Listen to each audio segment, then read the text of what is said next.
था। रामटेक पहुंचे थे, अष्टपाणु ग्रंथ का स्वाध्याय चल रहा था। तब आचार्य जी ने कहा कि गुरु वचनों की अपेक्षा मैं ये नहीं कह सकता कि कुंद आचार्य को सिमंदर भगवान का सानिध्य मिला हो या ना मिला हो। महत्वपूर्ण तो ये है कि भगवान का आशीर्वाद प्राप्त हो गया तो मैं आशीर्वाद को महत्व देता हूँ। गुरु की वाणी को सुनकर के लगा कि वास्तव में हम लोगों के जीवन में कई समस्याएं, कैसी परिस्थिति आती चली जाती है, उन सभी समस्याओं में, परिस्थितियों में आचार्य गुरुदेव सामने आ जाते, उनका आशीर्वाद मिल जाता है तो हर परिस्थितियों को पार करते हुए हम लोग लगातार मोक्ष मार्ग में बढ़ते चले जाते। निर्ग्रंथ दशा के लिए आचार्य गुरुदेव ने कहा कि श्रावक वो कहलाता है जो चलते फिरते उठते बैठते निर्ग्रंथ दशा धारण करने की भावना भाता रहता है। तो ऐसी ही भावना हम सब भाते चले जाए। नैनागिर में हम लोग थे, दर्शन किया, 2 दिन रुके थे वहां पर सिद्ध क्षेत्र में, बहुत अच्छा लगा। चिंतामणि श्री पार्श्वनाथ भगवान के दर्शन किए तो माता जी लोगों ने बताया आचार्य जी भगवान के पास ही रात्रि भी और दिन भी व्यतीत किया करते थे प्रवचन के अलावा, और भी संस्मरण बहुत सारे श्री बड़ी माता जी से भी सुना था। तो आकर के वहाँ अच्छा लगा और अपनी आरिकाओं का दीक्षा दिवस था। उस समय यही भाव आया कि हे भगवान, ये अंतिम आरिका दीक्षा हो, आने वाले समय में उन्हें दीक्षा धारण करके उस निर्ग्रंथ दशा का अनुभव करते चले जाएं और छपक श्रेणी आरोहण करके केवल ज्ञान को प्राप्त कर ले।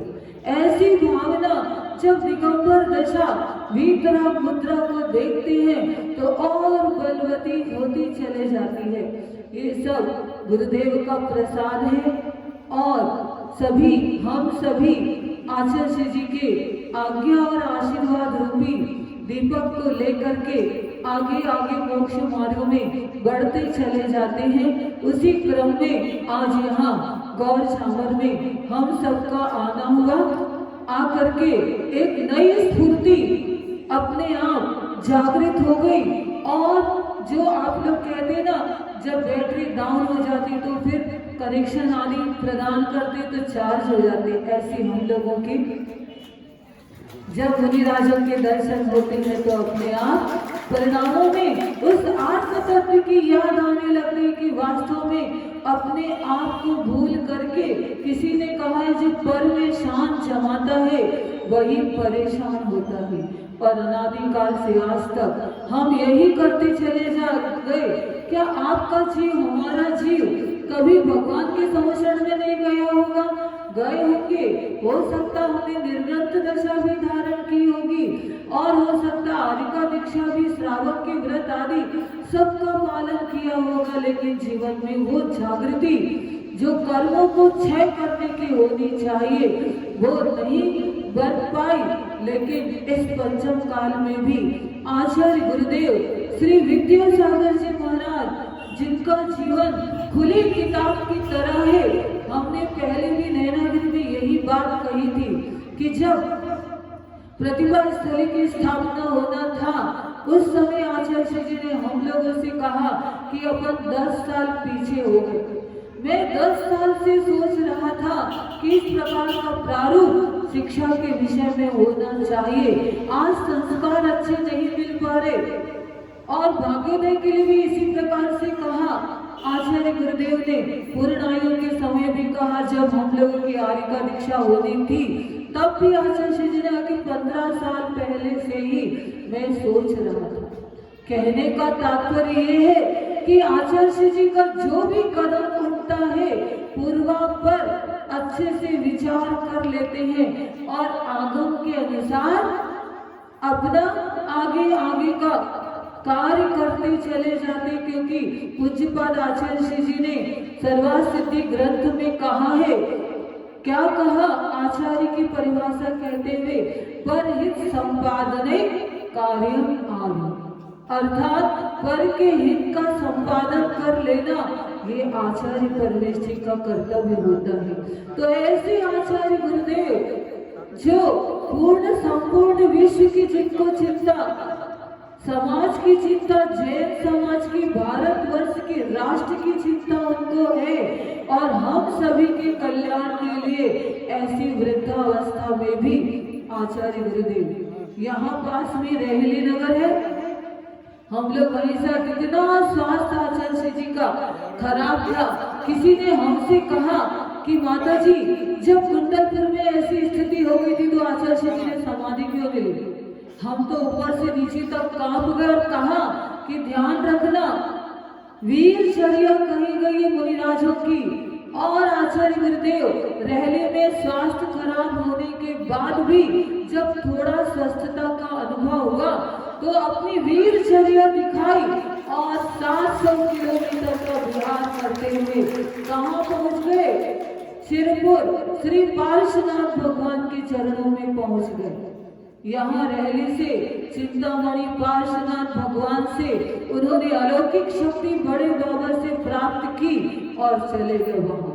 तो दो प्रकार की चर्या हुआ करती है, एक मृदु चर्या और एक कर्कश चर्या।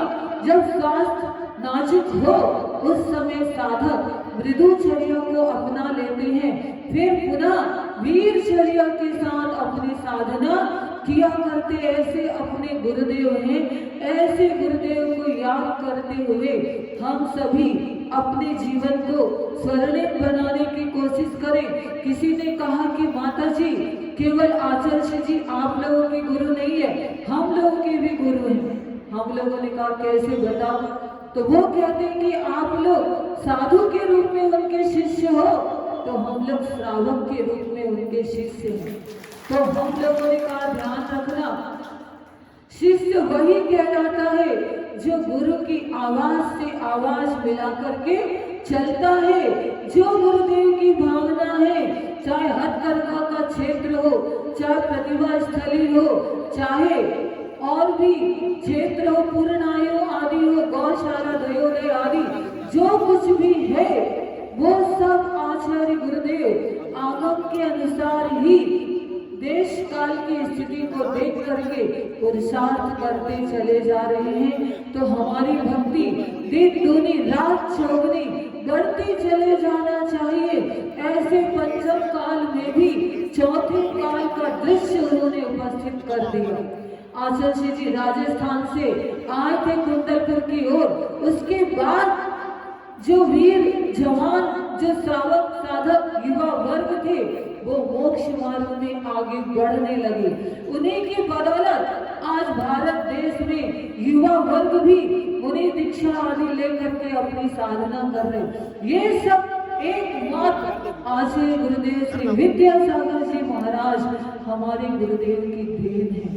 यदि आचार्य जी इस ओर नहीं आते तो हम लोग भी यहाँ आते क्या आपके गौर झामर में? नहीं आ पाते ना। और अपने मुनीश्री जी जिनकी साधना अलौकिक है, ऐसे मुनीश्री जी को देख करके अंतरंग के परिणाम अपने आप निर्मल होते चले जाते हैं। अब हम अपनी आत्मा की साधना हम कैसे करें, निश्चय और व्यवहार हमारे जीवन में किस प्रकार से आता चला जाए, ऐसे हम महाराज जी से निवेदन करते हैं। नमोस्तु महाराज जी। बोलिए कुंडलपुर के बड़े बाबा की इतनी सी जय। संत शिरोमणि आचार्य भगवत गुरुदेव श्री विद्यासागर जी महाराज की, व्यापक श्रवण मुनिराज श्री समय सागर जी महाराज की, समस्त मुनि संघ की। देखिए आज मैंने अपने शब्दों में कहा और अपनी प्रसन्नता जाहिर की है कि उन्हें जैसे मुनिराज के दर्शन मिले वो अपने सौभाग्य को मान रही हैं। और इन गौरजामर वालों का सौभाग्य तो कहो माता जी, बड़ी माता जी, गौरजामर जैसा आप अपना सौभाग्य बता रही है कि गुरुदेव के दर्शन में, इन गौरजामर वालों का सौभाग्य कहो कि गुरु जी धाना से रहली जा रहे थे और गौरजामर की ओर आ गए और गौरजामर वालों को आशीर्वाद दे दिया। लेकिन इन गौरजामर वालों ने इस आशीर्वाद को खाली हाथ नहीं जाने दिया और परसों गौरजामर की कमेटी और समाज ने गुरुदेव के पास जाकर के परम पूज्य ज्येष्ठ श्रेष्ठ मुनिराज के सानिध्य में विधान चक्रों की आराधना कर, सिद्ध भगवान की आराधना करने के लिए सिद्ध चक्र विधान का आशीर्वाद प्राप्त किया है और उस विधान को गुरु जी ने आशीर्वाद दे दिया है। हम और धर्म की कमेटी वाले आकर के पूज्य मुनिराज के चरणों में ऐसा निवेदन करें कि हे महाराज हम सभी को सिद्ध भगवान की आराधना करने के लिए सिद्ध चक्र महामंडल विधान आपके सानिध्य में हो और पूरी समाज इसके लिए लालायित है, ऐसा आशीर्वाद प्रदान करें। पूज्य मुनिवर के चरणों में गौर हमारे वाले समाज जन के बारंबार नमोस्तु निवेदन है। और माता जी हम लोगों के भाव है जब गुरु जी की